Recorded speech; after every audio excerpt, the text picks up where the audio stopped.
The field tripped to Earth.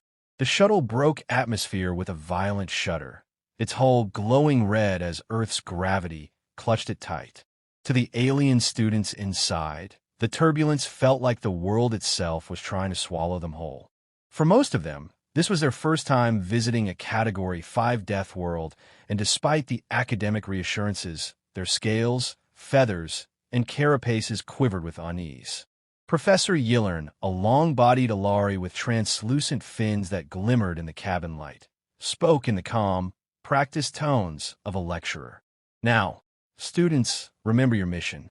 You are here as observers. Earth has integrated into the Concorde for less than a century. While their biology and history are unconventional, you must approach with curiosity, not judgment. Eryx, a crystalline Keshtar, shifted uneasily, their facets refracting fractured beams of light across the cabin. Category 5 Professor. Only one such world in the known galaxy. Poisonous flora, predatory fauna, unstable climate cycles, constant geological upheaval. And the natives not only survive this, they thrive? Forgive me if I withhold optimism.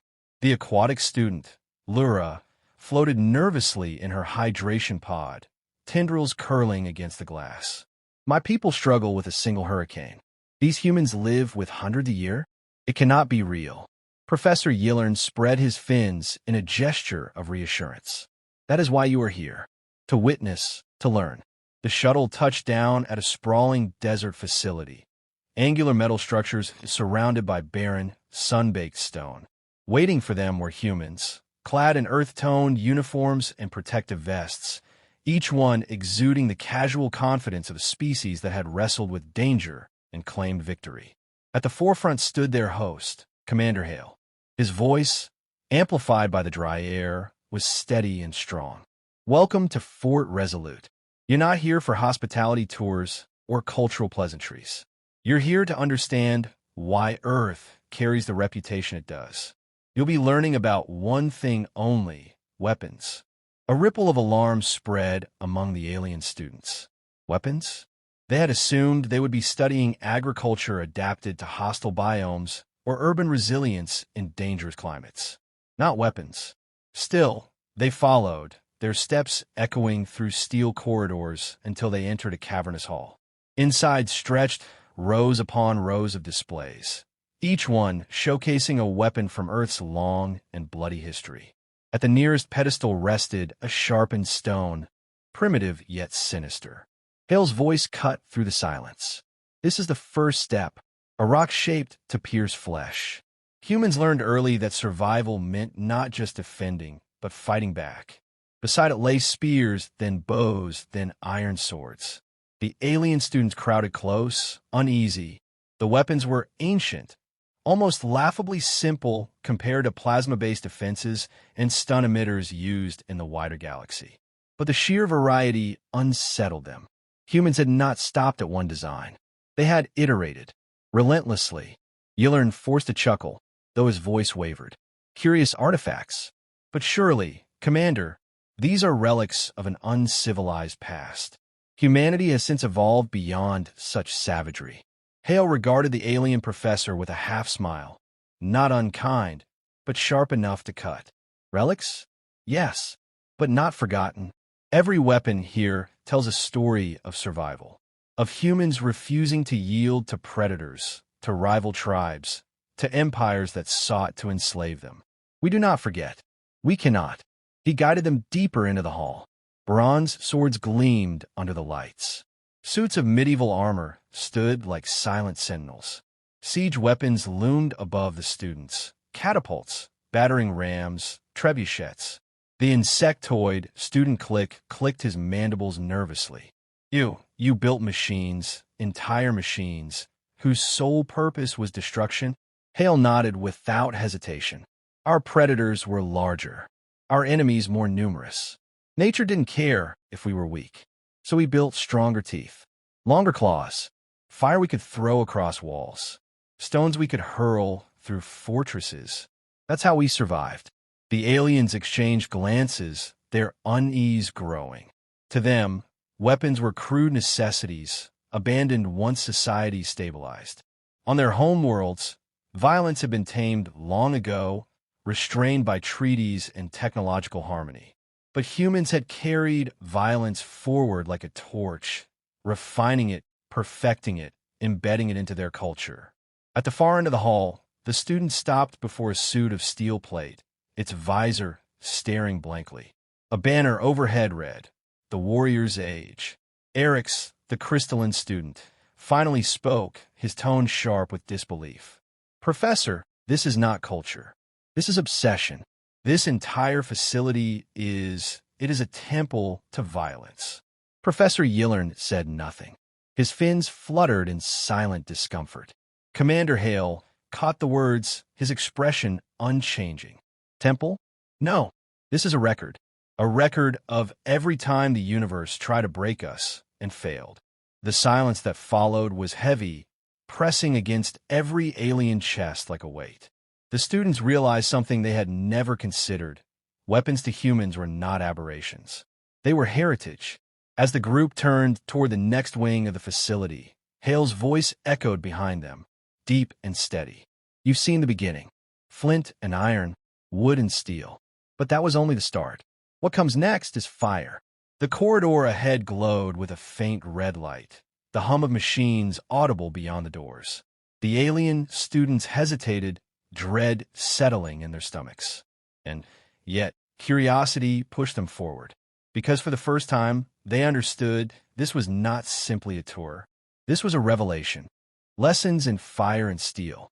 The heavy doors slid open with a hiss, and the alien students stepped into the second hall.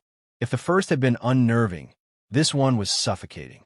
The air smelled faintly of oil and powder, a ghost of ancient smoke lingering in the walls. Lined before them were rows of metal tubes, polished but menacing, each tagged with human dates and names. Musket, rifle, cannon, mortar. Commander Hale's voice carried with the weight of inevitability. Humans mastered steel, but steel alone wasn't enough. We wanted more reach, more force, more fire. And so we learned to shape explosions. Click! The insectoid recoiled from the word. Explosions? You harnessed combustion for killing. Hill didn't flinch. Yes, gunpowder. A mixture of saltpeter, sulfur, and charcoal. Primitive, crude, and the dawn of everything you see here. He gestured toward a musket displayed under glass. A human soldier in uniform stood beside it, ready to demonstrate. The alien students watched, tense and wide-eyed, as the soldier loaded powder, rammed a lead ball down the barrel, and raised the weapon. The crack of the musket split the air like thunder. Smoke burst outward, filling the hall with the acrid scent of burnt powder. Lyra, floating in her water pod, squealed, pressing her tendrils against the glass. Eric's flinched so violently that one of his crystalline shards cracked with a faint ping. The human soldier calmly lowered the musket.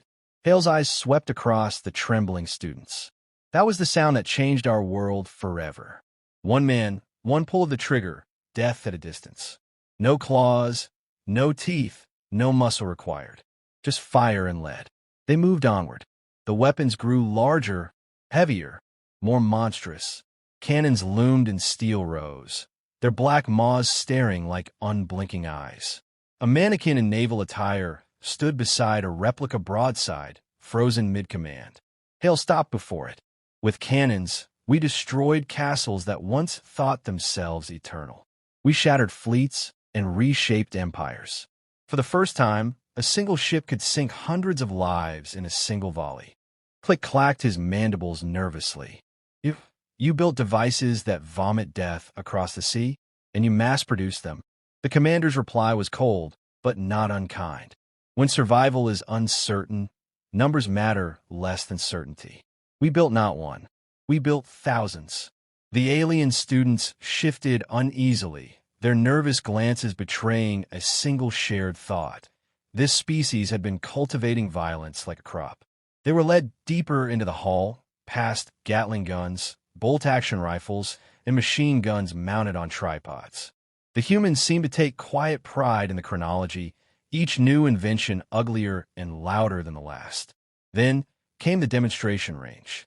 The students were guided behind thick, transparent barriers as a squad of Marines lined up with assault rifles. Hale gave a single order: fire. The hall erupted in a storm of thunder. Weapons spat fire in controlled bursts, shells ejecting like glittering brass rain. Targets downrange, metal silhouettes shaped like humanoid figures, shattered and crumpled under the relentless barrage. The students screamed, ducking, their bodies instinctively folding inward. Even through the thick glass, the concussive rhythm of the weapons pounded into their chests. When silence finally fell, the air was heavy with acrid smoke. The Marines lowered their weapons, calm and casual, as though they had done nothing more than play a game. Lyra's voice shook through the water of her pod. Those sounds, they were like storms. I could feel them tearing at my shell. Eric's whispered, his crystalline facets dimming. This is industry of death. This is not survival. This is refinement. Professor Yillern's fins trembled. Surely, Commander, surely this escalation had an end? Surely humanity realized the futility of this endless crafting of death. Commander Hale did not answer immediately. Instead, he led them to a wide screen at the far end of the hall. With a motion of his hand, it flickered to life. The footage began in black and white. Cities in ruin, soldiers advancing through trenches, skies filled with smoke. The students watched in stunned horror as men in steel helmets charged across blasted landscapes, as cannons thundered, as the ground erupted in storms of fire. Then came the final scene, a rising sun blooming over a city. Brilliant, beautiful, and terrible. The mushroom cloud climbed into the heavens. The alien students recoiled as though burned. Click clattered his limbs in panic. Lyra's tendrils splayed in terror. Eric's turned away, light fracturing off his crystalline form in harsh angles. That, Hale said quietly, is Hiroshima. A single bomb, built by human hands, leveled a city. And 3 days later, we did it again. Professor Yillern's voice was barely a whisper. Why? Why would you unleash such suns upon yourselves? Hale's gaze hardened. To end a war. To stop a cycle of killing that had consumed the planet. To show the world that we had built something so terrible that no one would dare defy it again. The students were silent. Some quivered, others shut their eyes, but none could meet the commander's stare. For the first time, they understood the scale of humanity's weaponry. It was not random violence, not reckless chaos. It was deliberate, engineered, sharpened through centuries of necessity. And worse, the humans survived it. The silence stretched long after the footage faded, broken only when Eric's finally whispered the thought that hung unspoken in every alien mind. If this is what humans call history, what horrors do they call progress? Modern terror, human logic. The third hall was nothing like the dusty relics of history. The moment the alien students stepped inside, the air felt colder, sharper, alive with quiet menace. Holographic displays hovered in the air, showcasing sleek silhouettes of machines unlike anything they had seen before. Commander Hale's voice carried, calm but heavy. You've seen the past. Now you will see the present. The weapons we carry now, the ones still active. The first hologram flickered into clarity, a long, slender aircraft, black as midnight, its edges blurred by design. This is the B-2 Spirit, Hale explained. A stealth bomber. It can fly across oceans unseen, undetected. By the time an enemy knows it exists, it has already unleashed destruction. Click, the insectoid clicked his mandibles nervously. You hide your weapons from sight? You design them to be invisible. Yes. Hale's answer was blunt. Surprise means survival. Another hologram spun into view, a tall object tapering to a sharp point, its metallic body gleaming under simulated sunlight. Hale didn't need to raise his voice. Intercontinental ballistic missile. A single one can carry multiple warheads, each stronger than the bombs you saw in the footage yesterday. There are thousands of them orbiting above your worlds this very moment. The alien students froze. The words were too much to process. Thousands? The galaxy had outlawed weapons of mass extinction long before most of their species reached the stars. To humans, it seemed extinction-level devices were not forbidden. They were stockpiled. Eric's crystalline form flickered with fractured light. "Commander, you admit to holding such horrors openly? Why are your neighbors not in constant terror?" For the first time, Hale smiled, grim and razor-edged. "They are." The group was led into a demonstration chamber, far more advanced than the previous firing range. The walls shimmered with layered shielding, and the ceiling was open to a desert sky. Hale gestured, and a Marine released a small drone no larger than a bird. It rose with a whine, wings folding into sleek angles as it darted across the sky. Within seconds, the drone had locked onto a target far across the range, a moving vehicle painted in bright red. "Observe," Hale said. A hiss, a streak of fire, and the target vehicle exploded in a blossom of flame, torn apart before the students even realized the drone had fired. Lura let out a high, panicked squeal. It struck without warning. From so far away, there was no battle, no exchange, just efficiency. Hale interrupted. "That's the point. The days of armies clashing in open fields are gone. Our weapons don't fight wars. They end them."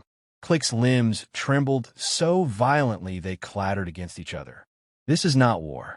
This is extermination science. You do not fight, you erase." The commander regarded him coolly.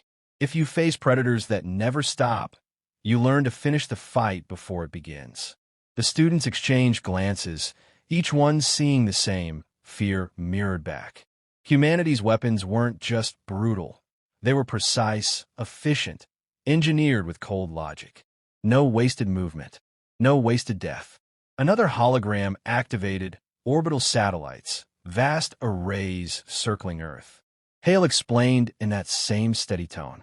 "These platforms can deliver conventional or nuclear payloads anywhere on the planet in minutes. We call it rods from God. Kinetic strikes drop from orbit, faster than sound, no explosives needed. Just mass, speed, and gravity."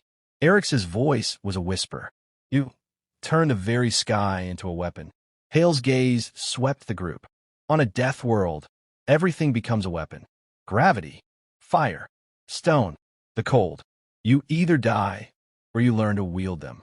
The weight of his words pressed into them like an invisible hand. They had come expecting to observe curiosities, the relics of a violent past. Instead, they were learning that humans had never abandoned their weapons. They had elevated them into an art form. Professor Yillern, who had remained mostly silent, finally spoke. His fins drooped, voice trembling. "Commander, forgive my bluntness, but if humanity possesses such destructive force, why has the galaxy not fallen to you already?" Hale was silent for a long moment. When he finally spoke, his voice carried no pride, only iron. "Because we don't want conquest. We want survival. Every weapon we build carries a cost. We remember Hiroshima. We remember the Cold War, where the push of a button could have ended everything. We build them so that no one else dares to push us into the dirt again. Our weapons exist for one purpose: deterrence." The aliens stared, unable to comprehend. On their worlds, deterrence meant treaties, words, diplomacy.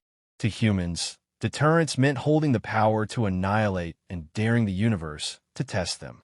The drone landed softly at Hale's feet, its small frame almost harmless looking. Hale lifted it casually, turning it over in his hands. "This weighs less than one of your textbooks, and yet, in the right hands, it can destroy a city block. Imagine what our larger tools can do." No one responded. The silence was too thick, too oppressive. The alien students weren't merely afraid of the weapons. They were beginning to fear the minds that created them. At last, Click broke the silence, his voice faint and trembling. "Commander, I think I finally understand why Earth is called a death world. It is not your storms, or your beasts, or your poisons." He turned to the others, mandibles clicking softly. "It is them, the humans themselves. They're the weapons." The final lesson: why humans endure. The alien students had grown quiet by the time they reached the last chamber. Their earlier chatter, The excited questions, the nervous muttering, was gone. Now there was only silence, heavy and unbroken, as if words themselves had fled. The chamber was different from the others. No weapons lined its walls. No holograms buzzed with lethal shapes. Instead, the room stretched wide and solemn, lined with black stone slabs etched with endless names. Row after row, stretching farther than their eyes could follow. At the center stood a single monument, a soldier carved in white stone, helmet tucked under one arm, the other hand resting on a rifle pointed toward the ground. The soldier's gaze was not fierce but weary, solemn, as though burdened by memory. Commander Hale spoke softly now, his voice stripped of the iron it had carried before. "You've seen our weapons. You've seen the fire and steel we've built to survive. But you still don't understand us. This is the part you must see." The aliens approached the walls. They stared at the names, thousands of them, each representing a life lost in battle. Lura pressed her tendrils against her pod's glass, voice quivering. "So many, these are all dead." Hale nodded once. "Every name. Soldiers, civilians, men, women, children. We remember them all." Click, usually restless, stood frozen. His mandibles clicked softly. Why carve their names? Why surround yourselves with reminders of death?" The commander's gaze lingered on the stone soldier. "Because every weapon we build has a price, and that price is written in blood.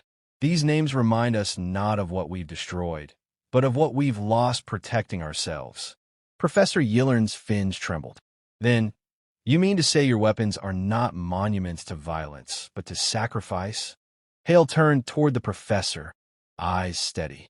"We are not proud of the things we've made. Do you think we want nuclear fire at our fingertips? Drones that kill without warning? Orbital strikes that can erase cities? No, we don't want them. But we live on a world that forced us to learn the hardest truth. If you cannot defend yourself, you die. And we will not die quietly." The silence that followed was heavy. For the first time, the aliens saw not monsters, not warlords, but a people forged in fire, scarred but unbroken. A Marine stepped forward, carrying a folded flag. He laid it gently at the base of the monument. Hale spoke again, quieter now. This flag belonged to a soldier who never came home. He carried a rifle, yes, but what he carried more was hope. Hope that his people would see tomorrow, even if he did not. Eric's, the crystalline student, shimmered faintly as light fractured across his facets. "But your species could end wars before they begin. You could dominate the galaxy. Why do you not take what you can?" Hale's eyes narrowed. "Because conquest is not survival. It's waste. Our greatest victories were not in taking, but in enduring. Against empires that tried to enslave us. Against storms that tried to erase us. Against weapons we unleashed upon ourselves. Every time, we refused to vanish. That is why we fight. Not to rule, to endure." The students absorbed his words in silence.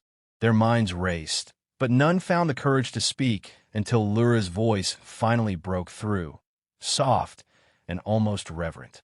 "You are not merely builders of weapons. You are weapons. Weapons with purpose." Hale did not smile, but his expression softened. "Perhaps, but never forget, our weapons exist not because we love destruction. They exist because we love life. Ours and sometimes even others." He gestured toward another wall. The students turned and their eyes widened. Among the human names were others. Alien names, carved with the same solemn care. Click's mandibles clicked in disbelief. "You remember our dead, too?" Hale nodded. "Allies who stood beside us. Soldiers who fought with us. Even those who once fought against us, but later chose peace. We remember them, because memory is our greatest weapon of all." The alien students felt a chill ripple through them. They had arrived on Earth expecting to witness barbarism. Instead, they were leaving with the knowledge that humanity's weapons were not born of savagery, but of relentless will. As the group prepared to leave, Professor Yillern lingered. He turned to Commander Hale, his fins drooping with the weight of revelation. "I thought I was bringing my students here to study a curiosity, but I see now I have exposed them to the greatest paradox in the galaxy. a species that creates the most terrible tools of death, only because they love life too fiercely to surrender it. Hale said nothing, only saluted the professor before turning back toward the monument. The shuttle lifted off hours later, the desert shrinking beneath them. The alien students sat in silence, each lost in thought. The names on the walls, the thunder of rifles, the bloom of nuclear fire, all of it burned into their minds. At last, Click whispered into the quiet cabin, his mandibles clicking softly. They're not the most dangerous species because of their weapons. They're the most dangerous because they will never stop making new ones. Not out of hatred, but out of love for survival. Professor Yillern closed his eyes, committing the words to memory. His report to the Concorde would be brief, but heavy with truth. Earth, Category 5 Deathworld. Humanity, Weapon Incarnate.